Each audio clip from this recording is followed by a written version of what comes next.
मग भेसळ प्रतिबंधक जे खाती आहेत ते काय करतायत? ते का नाही त्याच्यामध्ये त्याचा बंदोबस्त करत? तर संबंध देश हा भ्रष्टाचाराने पोखरलेला आहे आणि त्याच्यामुळं दुधातच नाही तर सर्वच क्षेत्रामध्ये आता बोगस औषधं तयार करतायत, बोगस आणखीन अनेक गोष्टी तयार होत आहेत आणि ते पर्दाफाश होतोय. परंतु तोपर्यंत बरचसं पाणी वाहून गेलेलं असतं, देशाचं नुकसान झालेलं असतं. आज जे काही टेरिफचा वाद जगभर सुरू झालेला आहे, याच्यामध्ये भारताला काहीही घाबरण्यासारखं कारण नाही आहे. कारण भारताइतका चांगला आणि स्वस्त माल कुठंच तयार होत नाही. भारतामध्ये सर्वात मोठा जो सूर्यप्रकाश आहे, 12 तास रात्र 12 तास सूर्य, ही सगळ्यात मोठी देणगी आपल्याला मिळालेली आहे. नद्या आहेत, चांगलं पाणी आहे आणि प्रचंड मनुष्यबळ आहे, कष्टाळू लोक आहेत. ह्याच्या जोरावरती आपण जगामध्ये एक चांगला देश म्हणून उभे राहू शकतो.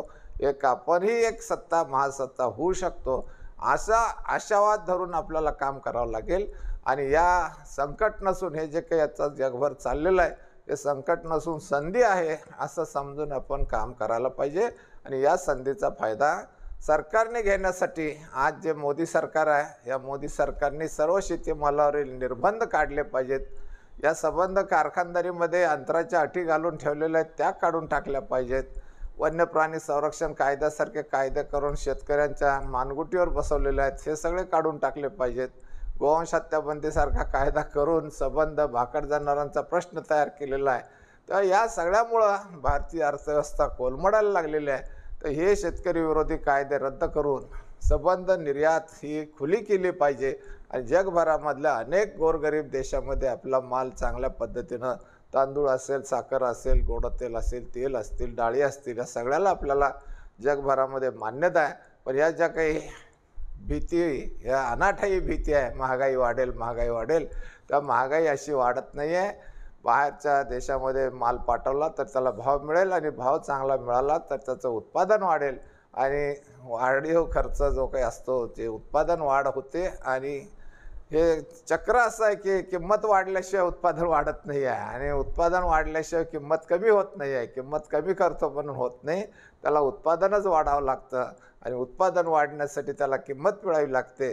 त्यामुळं जगभराचा व्यापार आज जर का खुला झाला तरच एक संतुलित वातावरण तयार होईल आणि जिथला चांगल्या प्रतीचा शेतीमाल आहे तो जगभर खपेल.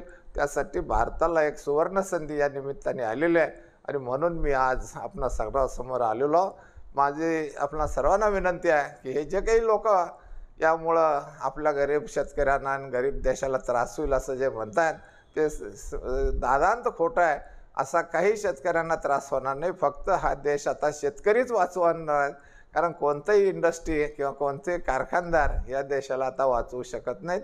फक्त भारतातला शेतकरी आणि शेती हेच या देशाला आणि जगाला तारणार आहे, अन्न खाऊ पिऊ घालणार आहेत. एवढं स्पष्ट चित्र आता तयार झालेलं आहे.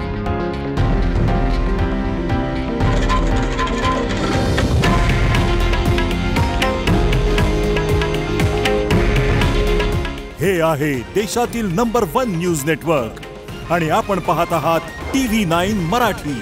काळजी तुमची, हित महाराष्ट्राचं.